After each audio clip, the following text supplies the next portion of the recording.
बेटा आज का हमारा जो टॉपिक है वो है इक्वेशंस ऑफ मोशन, हरकत की मुसावातें। बेटा मैं आपको ये बताता चलूँ कि आपके सिलेबस में चैप्टर नंबर 2 काइनेमैटिक्स में हरकत की 3 मुसावातें हैं। हरकत की पहली मुसावात, दूसरी मुसावात और हरकत की तीसरी मुसावात, यानी first equation of motion, second equation of motion and third equation of motion. अच्छा, आज का जो हमारा टॉपिक है बेटा वो है derivation of first equation of motion. एक चीज याद रहे आपको कि जब आप इक्वेशंस ऑफ मोशन करेंगे तो जो इनिशियल टास्क होगा आपका वो तीनों इक्वेशंस में कॉमन होगा। अब वो इनिशियल टास्क क्या है, मतलब जब आप इसकी स्टार्टिंग लेते हैं, जब आप इक्वेशंस ऑफ मोशन चाहे फर्स्ट कर रहे हो, सेकंड कर रहे हो या अगर आप थर्ड कर रहे हो, तो तीनों इक्वेशंस में आपको जो काम करना पड़ता है वो कॉमन है। आगे एक इक्वेशन डिसाइड करती है, एक फार्मूला डिसाइड करता है कि क्या आप फर्स्ट कर रहे हैं, सेकंड कर रहे हैं या थर्ड कर रहे हैं आप जी। तो अब हम अपना टॉपिक स्टार्ट करते हैं आज का। अच्छा बेटा, फर्स्ट इक्वेशन ऑफ मोशन है आपके पास Vf equals to Vi plus At। इसमें Vf क्या है, जरा मैं इस इक्वेशन को एक बार क्लियर कर दूं। Vf stands for final velocity, मतलब वो वेलोसिटी जो किसी मूविंग ऑब्जेक्ट की किसी गिवन टाइम के बाद का जिक्र में आती है, ठीक है। अच्छा, इसके बाद इनिशियल वेलोसिटी, इब्तिदाई वेलोसिटी, टाइम से पहले जो डाटा में वेलोसिटी आमतौर पर गिवन होती है उसे हम इनिशियल वेलोसिटी कहते हैं। A stands for acceleration, T stands for time। तो बेटा हमने आज के डेरिवेशन में यही क्लियर कर दिया है। अपना टॉपिक स्टार्ट करते हैं हम। फर्स्ट इक्वेशन ऑफ मोशन करने के लिए आपको सबसे पहले स्पीड टाइम ग्राफ बनाना है। स्पीड टाइम ग्राफ के बारे में आपको ऑलरेडी क्लासरूम में भी बताया जा चुका था कि स्पीड टाइम ग्राफ होता क्या है। देखिए जी, एक्स एक्सिस और वाई एक्सिस आपने ड्रॉ करने के बाद, ठीक है, एक्स एक्सिस और वाई एक्सिस ड्रॉ करने के बाद आपने y एक्सिस पर स्पीड को रखा और x एक्सिस पर आपने टाइम को रख दिया। इसके बाद आपने x एक्सिस और y एक्सिस पर दो ज्योमेट्रिकल फिगर्स ड्रॉ करनी है। एक होगी रेक्टेंगल मुस्ततील और एक होगी ट्रायंगल मुसल्लस, ठीक है। अगर आप गौर से देखिए, यहाँ एक रेक्टेंगल आपको नजर आ रही है O A C B, ये आपको एक शेप नजर आ रही है, इट इज अ रेक्टेंगल। इसके ऊपर एक ट्रायंगल आपको नजर आ रही होगी, ठीक है, आपने ये ड्रॉ करनी है।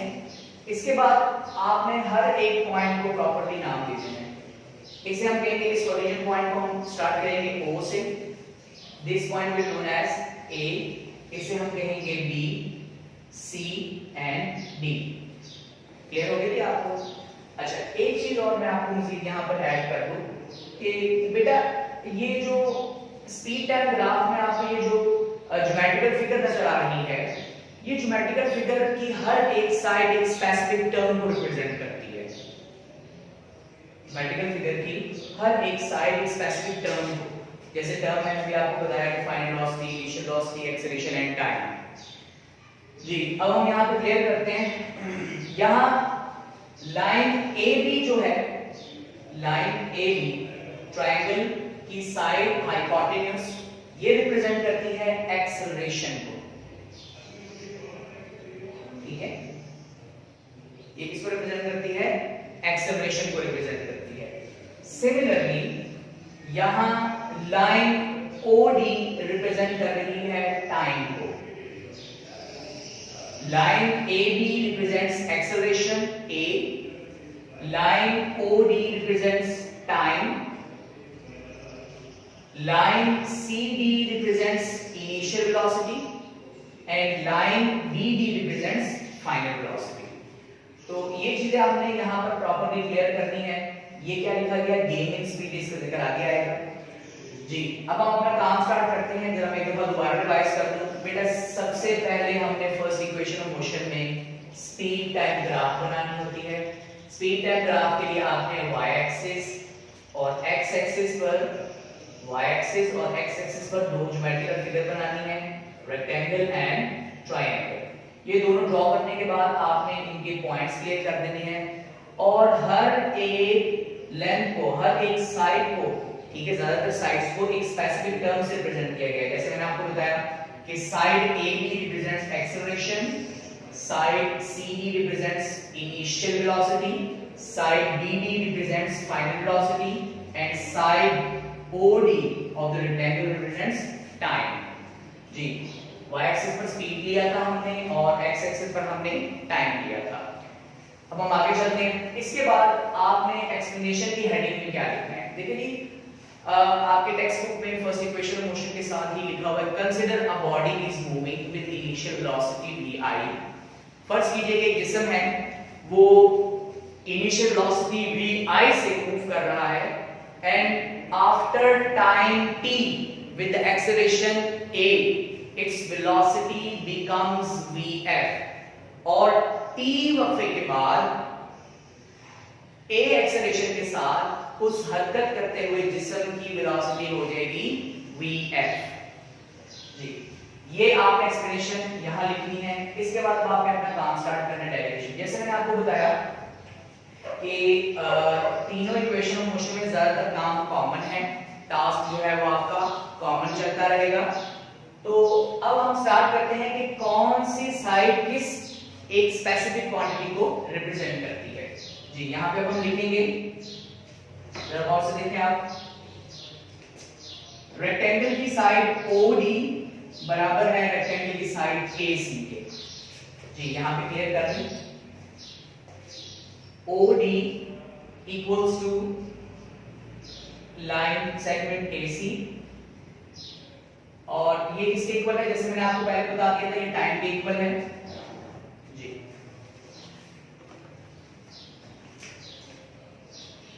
सिमिलरली रेक्टेंगल की साइड CD बराबर है रेक्टेंगल की साइड OA के। सिमिलरली यहां पर भी आप इसको क्लियर करेंगे, line OA equals to line CD और ये किस क्वांटिटी की इक्वल आ जाएगी? इनिशियल वेलोसिटी की। यहां आपने एक चीज ऐड कर देनी है, वो क्या है? अकॉर्डिंग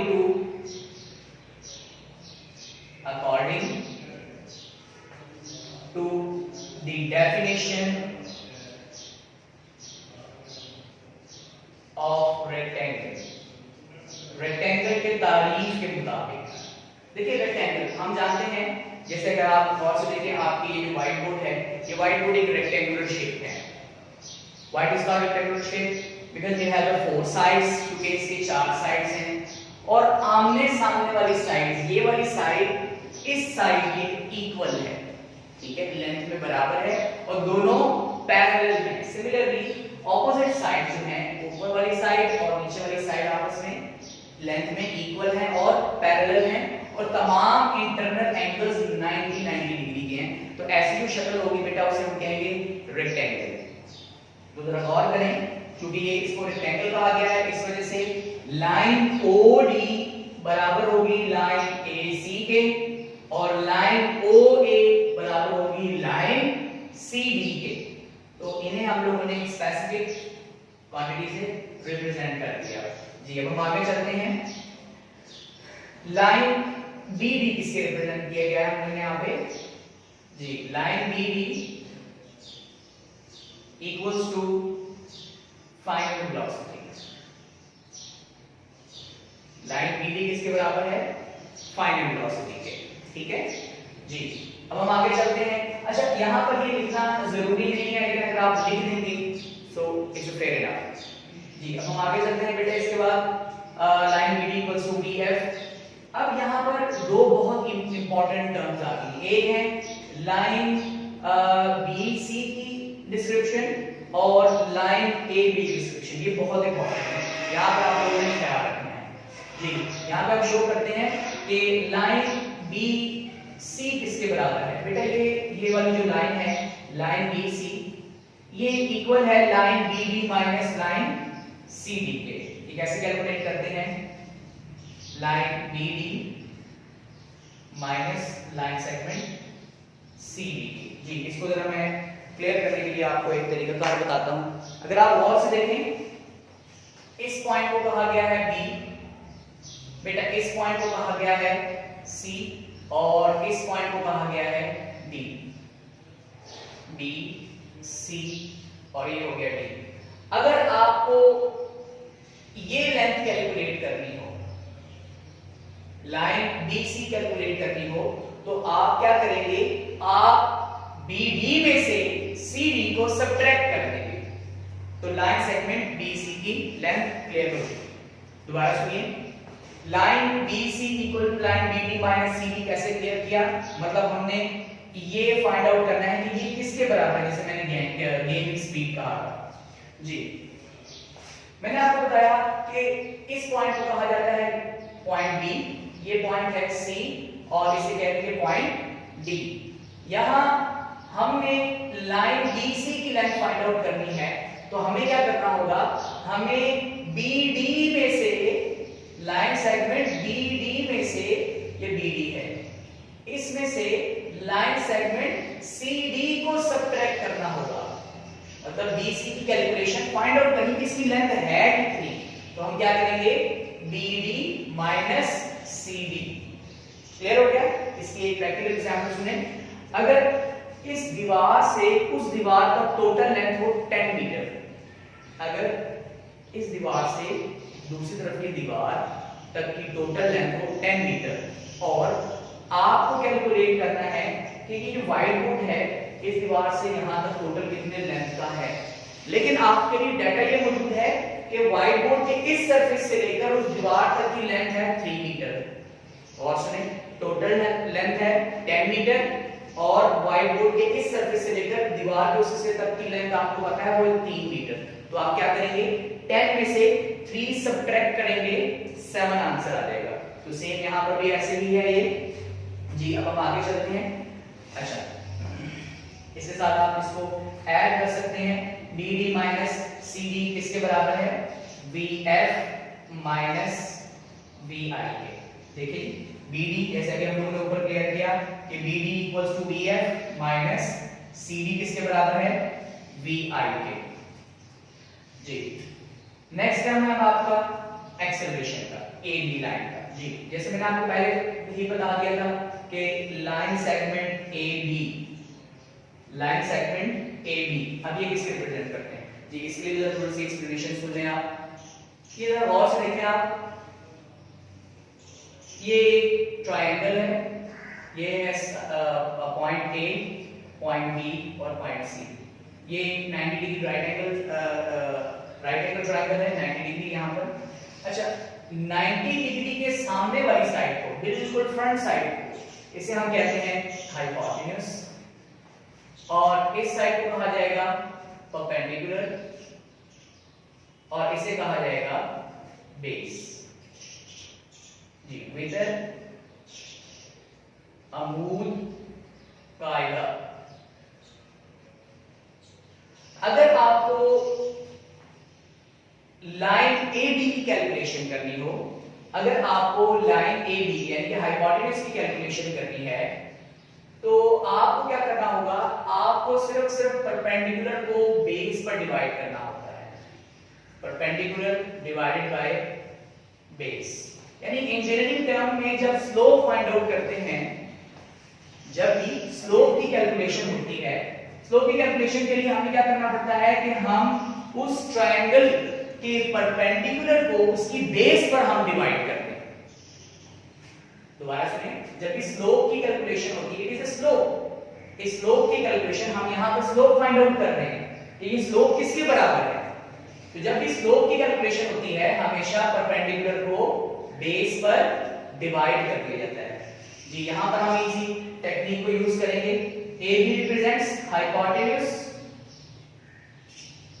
इसे हम हाइपोटेन्यूज रिप्रेजेंट कर रहे हैं, और जैसे मैंने आपको बताया कि हाइपोटेन्यूज किसके बराबर है, परपेंडिकुलर डिवाइडेड बाय बेस। यहां पे आप क्लियर करेंगे, परपेंडिकुलर डिवाइडेड बाय बेस जी। इसके बाद अब आप ये देखें कि यहां परपेंडिकुलर है क्या जी, जरा गौर करें। यहां पर परपेंडिकुलर है BC और बेस है AC, A बल्कि बिल्कुल ए सी साइड,